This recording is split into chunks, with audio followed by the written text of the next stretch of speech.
and it will be recorded. So we'll be talking about just some general portal reminders, as well as going over the expenditure module on the portal. Please, if you would, mute your line. We greatly appreciate it so we don't have the background noise. Also, we'll be recording this, so if at some time if you have to leave early or if you know someone who wasn't able to join us today, we'll be posting that on the Coordinating Council website once we're done. Another reminder is don't put us on hold, please, because we'll just hear your hold music while we're on the call, so please mute and try to avoid putting us on hold. So today, the webinar will be presented by myself, Eileen Battles, and I'm with the Kansas Data Access and Support Center. And I'm joined by Lori Alexander, the 911 Coordinating Council.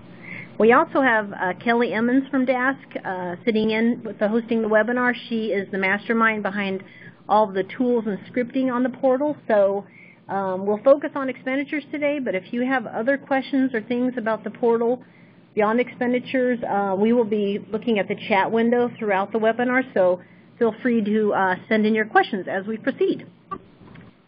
Okay, so to get started, I just wanted to cover a few of the basics that many of you have probably heard, but just want to remind you of. For the portal, to access anything on the portal, you have to register for an account. You just click on the registration link there. This registration form is basic contact information, but the one thing I wanted to really point out is the roles portion of the registration. Once you hover over that, it will give you a definition of all the roles defined for the 911 project. And your role defines your access in the portal. So if at some time you feel like you don't have access to something you should in the portal, or maybe your role has changed or something, your job title has changed so your role has changed in the portal, feel free to contact Lori Alexander or myself, Eileen Battles, and we can change your role to make sure you're getting access to what you need. So even if you're registered but you don't see what you need, then it might just be a role issue. So we want to get that updated for you. Another reminder is that you cannot change your password on the portal. You have to do that through the front page. There's a link to reset your password. We do that because it's for security purposes. The passwords are encrypted, so we can't actually look them up for you. And that's why when you get that email of what your password is, it's that just awful combination of characters and uppercase and lowercase and everything. That's just for security purposes. So if at any time you have lost your password or need to reset it, you can just do that through this password reset option here on the front page. Let's see here.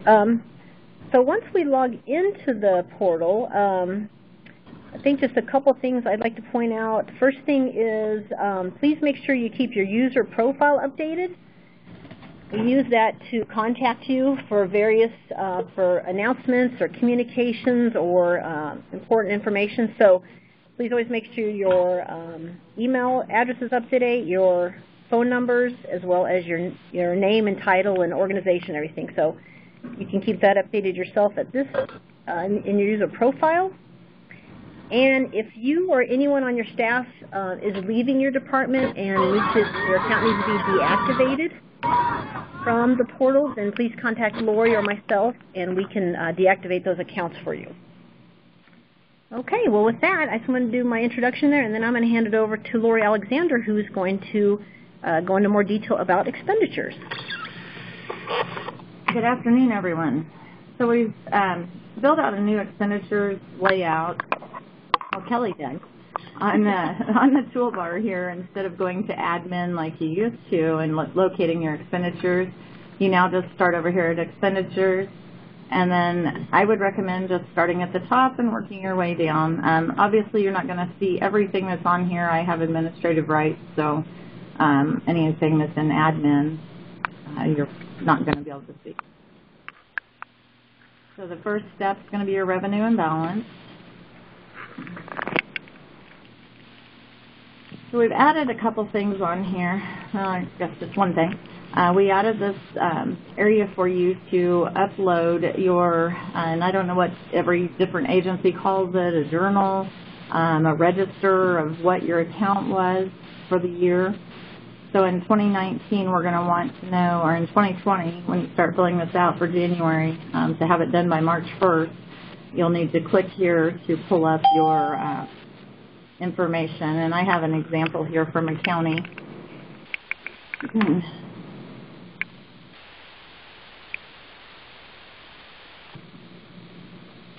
can get it to let me open it.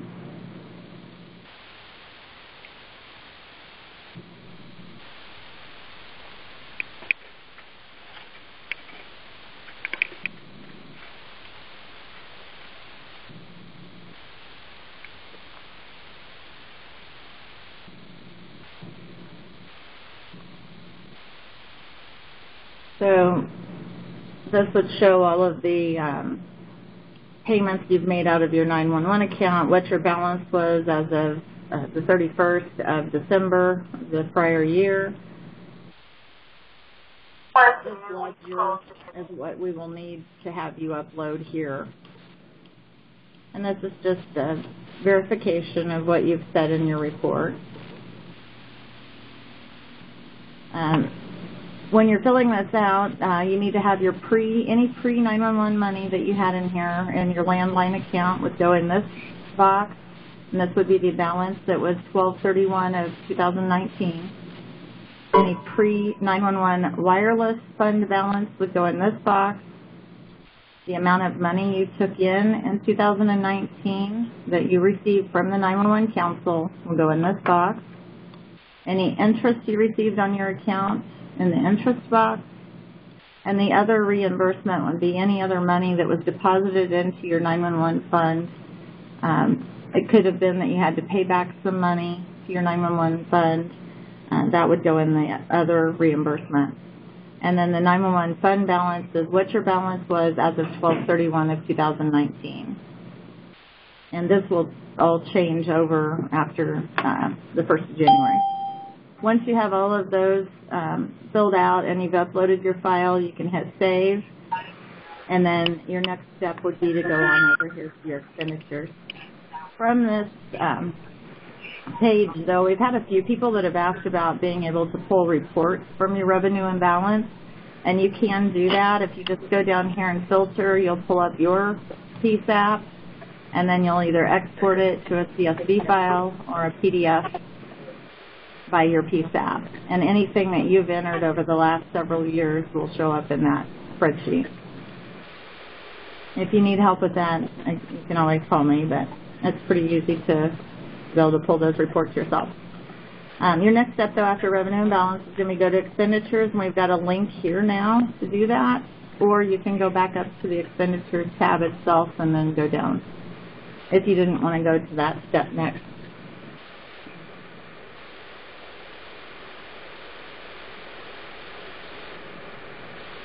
I don't know if we have any non-traditional PSAPs on or not, but anybody that does not receive 911 funds, we've had a few PSAPs indicate that they wanted to upload their information just to show what they have to send out in 911 money to fund their 911 center, and that you would do on the general expenditures tab.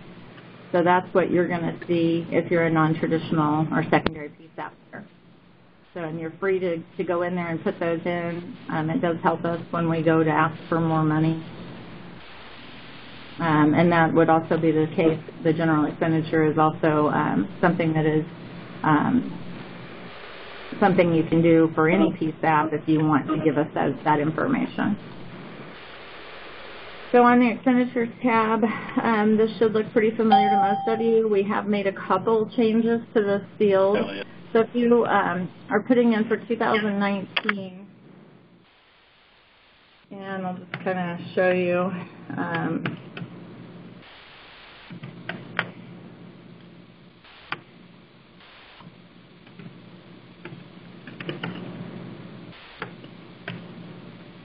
Make sure you click whether it's your post or pre-911 money.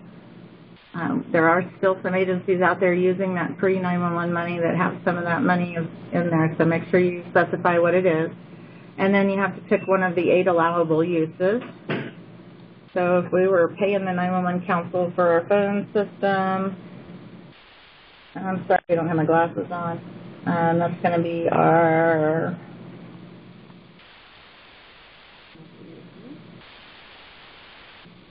So, yeah, your licensing fees basically for your 911 equipment. Description.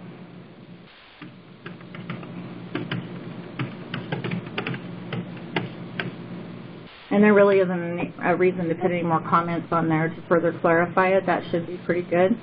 I'm going to, if I had several bills from the 911 council to put in, I may want to say, I want to leave this at no, to not clear the field, and that way it'll keep everything in there after I save this, and then I just have to change maybe my dollar amount. And then the other option would be that I want to clear this after I enter this. So, you want me to go ahead and do it to show it, or we'll just have to clear it out? Okay, Angie, if you're on, I'll have to delete this. It's not going to stay with Allen County. So we'll leave it to where it doesn't clear it. You hit save. It shows that it's saved there. And then if I want to see, did I get that entered? I'm not sure if I did. I can go down here. Throw that out of my way. And now I just see the one entry I made. Louis Vallejo. Hello. Hi. So we've already gotten started. We do have this being recorded, so you can catch the first of it later. Okay. So continuing on with the expenditures, if I wanted to add another one then for the 911 council, I'd just come up here, maybe change the amount. We'll put in the realistic figure of $18,000. Whoops, if I can only type. And then I'll put, no, I want to clear the field. And I hit save. It saved it and it cleared the fields out for me. So now I can move on to a different vendor. And then again, if I put Allen County in there, I'm only seeing those two that I've done for 2019. So we added this in just, we thought it might be helpful. We had several people report back to us that they have to submit expenditures for one vendor multiple times. So we thought holding the values might help speed up that process for you. But if you find it more confusing, you could just click it to clear fields upon save to yes, and so it always clears so you start fresh every time. So it's really up to the user. So there are some that we've allowed you to combine the expenditures for the whole year, such as a phone bill, but it should just be one phone bill. So your one NG 911 phone bill to AT&T, or your one utility payment for that radio tower for the radio infrastructure. You can combine those all 12 months into one line item and put that amount, dollar amount here, along with the name of the vendor. But instead of doing it 12 times for all 12 months, that's fine. But for like your radio vendors where you may have multiple invoices, those are all different.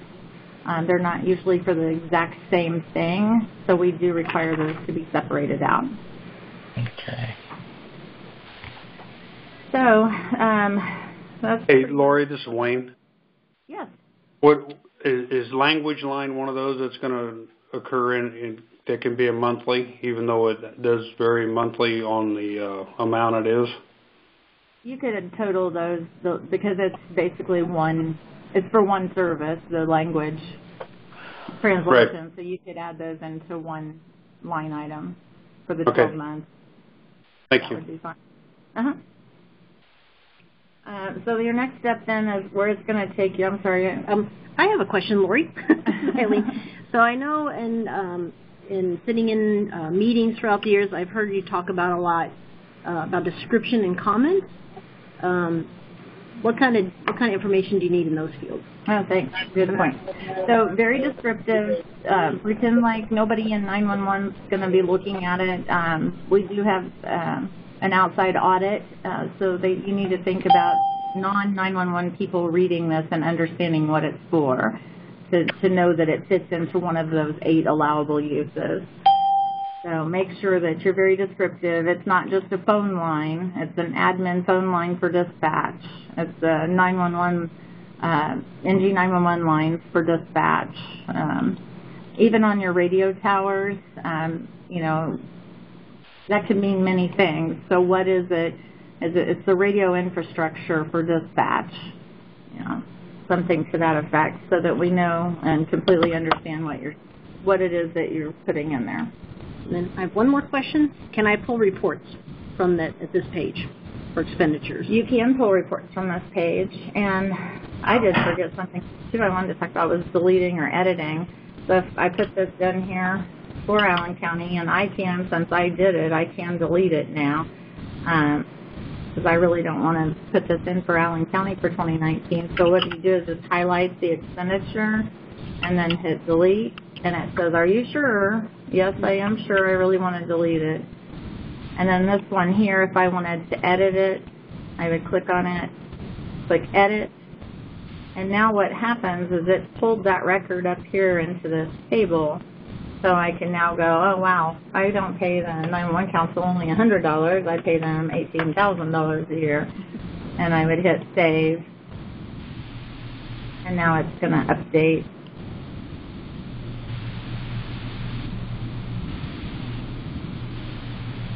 And you'll see it updated there. And again, I want to delete this. They're pretty easy to move around. Now, once you have saved your entire record, you will not have the ability to delete or edit any of these records, and that's something you'll have to email me or Eileen about, and then we can get it fixed. Or preferably me on those if you need to change something with the record in here. And then for pulling a report, so if I wanted to get a report for, let's just say, Allen County for 2018, I can do a PDF by PSAP, PDF by use, by vendor. You can get a full report, or you can export the entire information into a CSV file. And you can get each year, you can, you do have to specify what year you want. We had another question come in, Lori. Okay. The question was, is it said that the only person that can edit an expenditure is the person that entered the expenditure? That is correct. Only the person that entered the expenditure can be the one that can edit the expenditure. Okay, good. Thanks for the question. Okay, so we've added a step, and I'm probably going to need some help on this because it's brand new for me too to look at. Kelly helped to build this out. Scott put in all these questions here. So another important thing about the portal itself, I know you get busy in a 911 center, you're working on stuff, you got phone calls coming in. This page does time out after 30 minutes, so make sure you hit save frequently because there are a lot of questions on this for your PSAP profile. And we had a couple extra things added on here because I know that there are many expenditure reporters that are not involved in the PSAP. They may be a treasurer or clerk or someone in an office that's not at the PSAP. So we have a PDF created on here, so you could pull this PDF off of here if you're on the hosted system, or if you're on the non-hosted, and you can get this PDF and download it and then take it to your PSAP and have them fill it out. These are not meant to be filled out offline. They are meant to then for you to come in here and fill them out. I cannot handle processing 117 PSAPs and going in and putting this information in for you. I need you to put this in at the PSAP level. And again, if you're not knowledgeable on this information, I would either print this off if they're hosted, and hosted means they're on the state 911 call handling system that the 911 Council has, or if you're on your own non-hosted system, you would want that PDF. And those questions then maybe someone in your PSAP can go through and answer, and then if you're the expenditure reporter, then you can go back and put them in, or if they have their own login, they can come in and do that as well. So you'll have to decide at your jurisdiction how you're going to handle that. Lori? Yes. This is Ellen. So is that something that we're doing with the annual submissions, or is that something So we can do any time, but we have to go back and update it each year. I didn't see all the questions. So it's done like the annual submission. Okay. So before you can hit submit, you have to have this completed or it won't let you submit the report. Thanks. Mm-hmm. So if your first answer here is that you're on the call handling system, you get a different set of questions. You would go in here and put in, it's got your how many employees. It's got several different questions throughout here. And we should let Angie know that this was all test data, so this is not Allen County's answers. We were just testing it. So this will be all cleared out for you. So just to put some stuff in here to show you. So does your PSAP, do you have any active secondary PSAPs for this period, an estimate, and what it costs you to provide 911 service to your jurisdiction? I'll just kind of scroll through here and let everybody look at these. If you see anything you have any questions on, please let us know.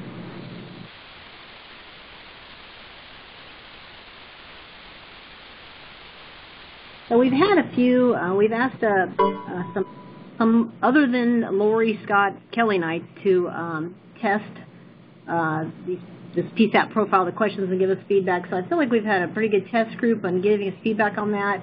I think it will take a little getting used to just because it's a new thing of questions to answer and one more thing to submit. But what we've done here essentially is we've combined a few things that Scott generally asks you for. So he won't be coming to you for, him or Lori will be coming to you for some security audit information that's been compiled into this PSAP profile.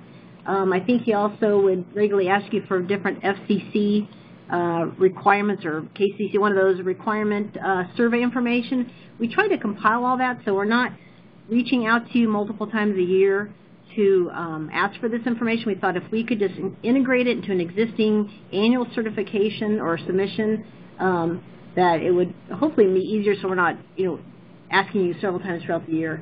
And we thought going forward, once we get this first year under our belt, we'll consider either having something that has like your answers from last year, a PDF, or something that you can see what you answered for last year. So every year, hopefully, just becomes easier and easier, just a step in the whole process.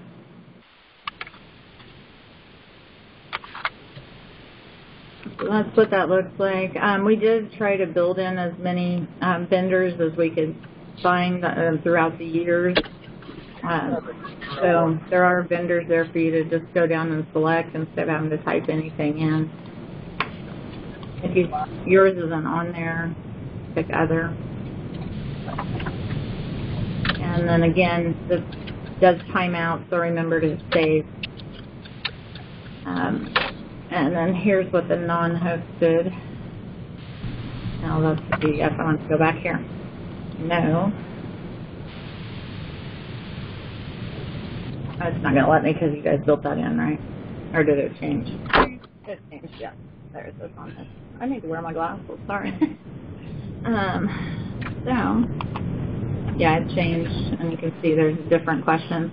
Basically, what it built in, the different questions, is how many calls you take, because we can't get your call information. We're able to pull up the call information through ECAS and get that ourselves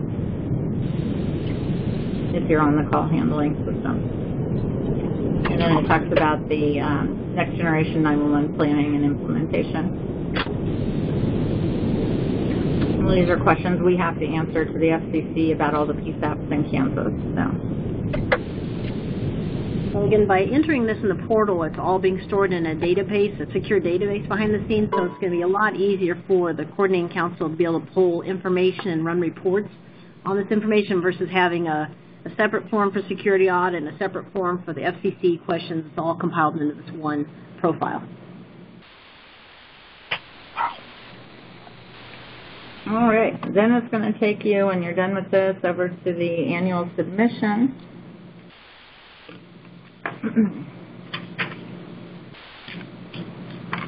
And this will say 2019 when it's after the first of the year, and you'll be able to check that box and then hit save.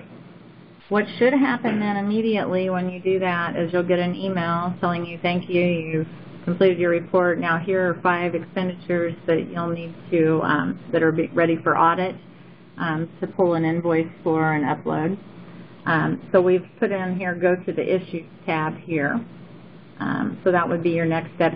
If you don't get that email, it means something wasn't completed. You need to go back and double check your expenditures, make sure you have everything checked. It's probably in the revenue and balance, or it could be something with the new piece with the PSAP profile. But you have to have everything filled out. If you go to the Issues tab, though, and you see those 5 expenditures that are open, then that'll you'll know that your report went through. So once you go over here to the Expenditures tab, we do have the video on how to do this. So you can open that little video. It's less than 10 minutes long, if I remember right. Very simple to do, though. You just click on the row and you get the upload box here. You do have to put some kind of comment over here and save it. It can be anything. I usually just put whatever the ID number is for it if I'm uploading something for somebody. So it's very simple. You just find your file. If you click in the box, find your file. It'll start the upload, and you can't save it until it finishes. So make sure that it's the upload to complete.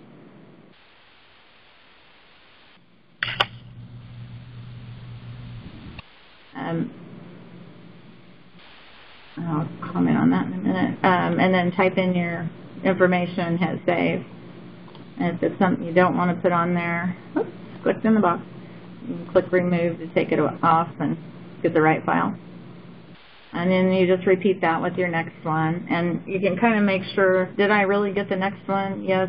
You can look at your ID up here to see that you're on to your next one. And I'll change.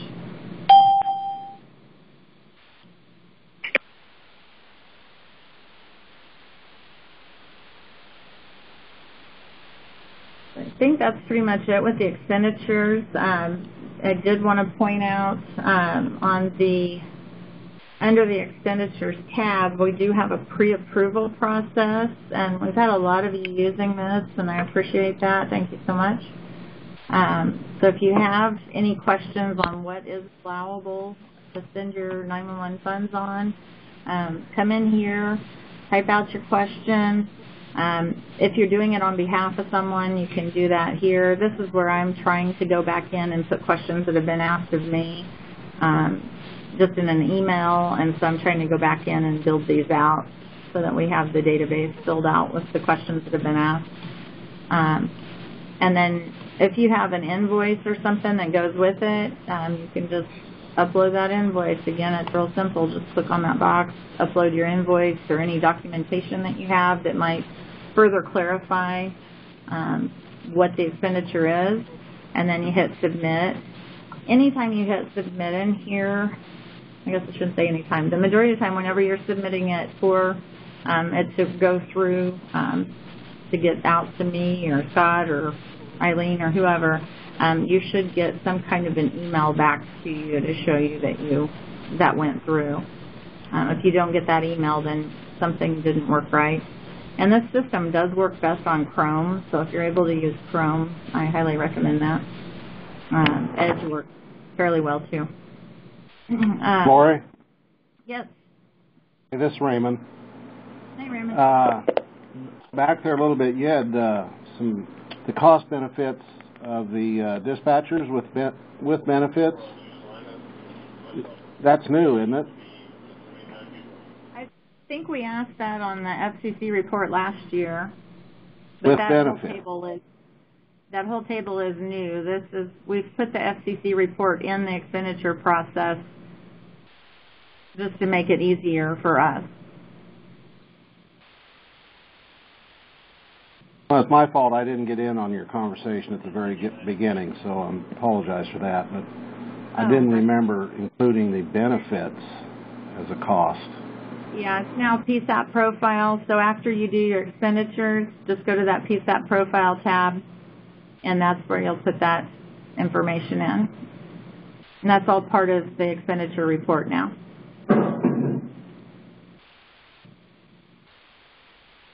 And Raymond, I assume you're asking because your county has a separate budget for benefits that you don't deal with. Right. If that's the case, if you can just find out what the percentage rate is for your jurisdiction, and then just add that percentage to the amount you put in there for the salaries for your people, then that's close enough. I don't remember doing that last year. That's why it caught my attention. Yeah, it was asked for, but a lot of people were in the same situation that you're in and didn't have access to that information. So for those ones that did that, I just used like 20% as the benefit rate, so we were low, but at least we accounted for some of that cost. Well, this is Kathy. I think part of the confusion, Scott, last year, didn't you ask all this information via an email, and we all sent you our stuff, and you put it into this, and now this year you're wanting us to put it in directly? Right. Yeah, that's correct. Well, see, so I was right. I didn't remember putting it in here. Scott screwed that up. Yeah, you would have filled it out in a spreadsheet or a PDF. We do have the FAQs on what's allowable too for the expenditures, which we do have an update on that. Hopefully I can get that out on here, but here's the one we've previously had that you can link to, which is off the website as well. But feel free to ask. And then you should be able to go down here and see prior questions that have been asked. So you can look through here to see if it's already been asked, and if you want to or you ask the question again, maybe it's a little different. And then you'll have yes or no pop up here. It may be pending. If you don't see anything in the box, then it's pending. We're working on getting an answer. And then there's usually some kind of a comment over here from me on what the situation is.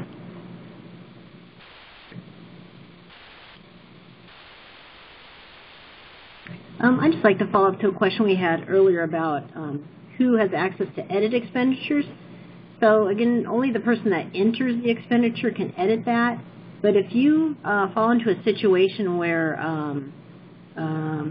someone's out of the office for a while, or something that someone else needs to edit that, if you would contact Lawyer we can allow some different permissions so that you can edit those. That's only on an as-needed basis, so we really don't want to allow that only kind of in a case of an emergency where someone's unexpectedly out of the office.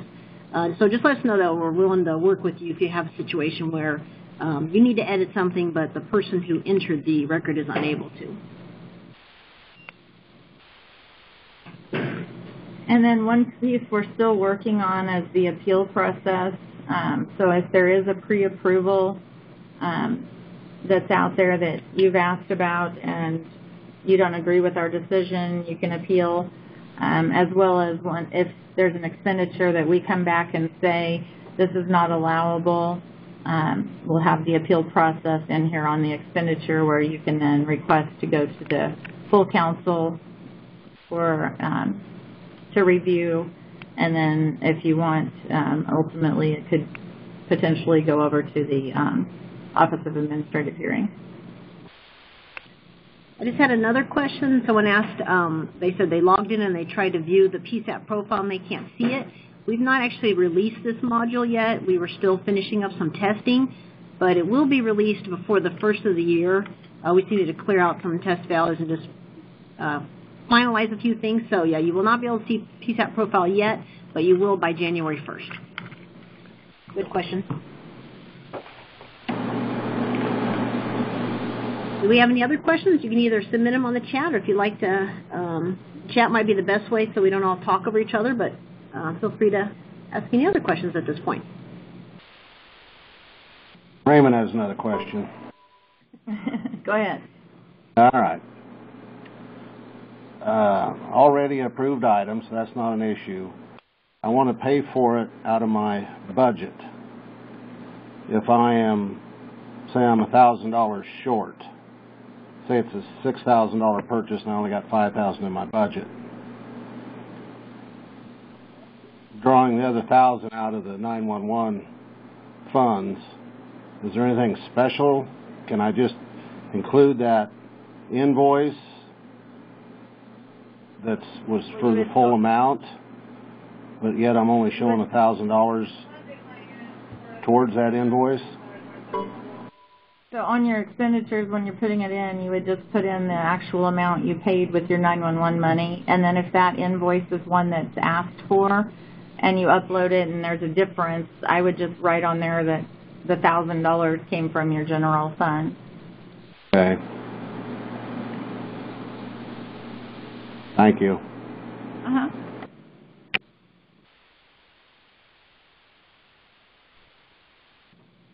Now, we do have several agencies that pay a lot of things like a 50-50 split, or there may be a third even.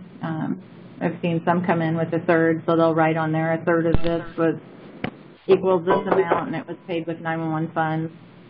The balance was out of general funds. Now, for me to transfer my county dollars into the 911 fund, that's strictly between me and our local auditor. I'm sorry, if you're what? Okay. I just got an email. The items I'm purchasing are, it looks like they're going to be unavailable till after the first of the year. So taking $5,000 out of my county budget and putting it into the 911 funds, that's strictly a local county issue, right? That's fine if you do that, but you'll need to then document that here on your revenue and balance page, that you put that $5,000 in there, and that goes in that other reimbursement dollar amount. Okay. Gotcha. And you said you joined late, so you may not have seen where we are now asking for your journal or whatever you may call it with your county of what your revenue and balance is. Okay. I had a backup person listening for me, so. Okay. And Lori, that is required, right? If you have to upload a document to complete the revenue and balance. Yes, we're now asking for this for proof of the money coming and going from the 911 funds, and that includes your pre-911 money as well as post-911. Had another question about the release date. So this entire suite of modules that we've displayed here today will all be available by January 1st. Certain components are already available, like expenditures and revenue balance and things that you've seen or and that are used to, but like the PSAP profile, that'll be available January 1st. So coming soon. Yeah, and the appeal process, we're still working through that. Hopefully we'll have that by the 1st. If not, if there is something you want to appeal, always just email me or Scott, and we'll get it taken care of.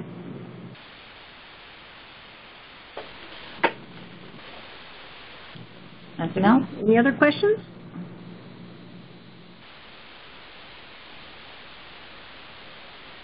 All right. We got done a lot quicker than I thought we would. Yeah. Well, remember, this will be recorded if you want to come back to it and view it or share it with someone, and available on the recording council as soon as. I know it takes a while for the recording to process, so I'm sure Laura will have it on the website at least, tomorrow or later this week.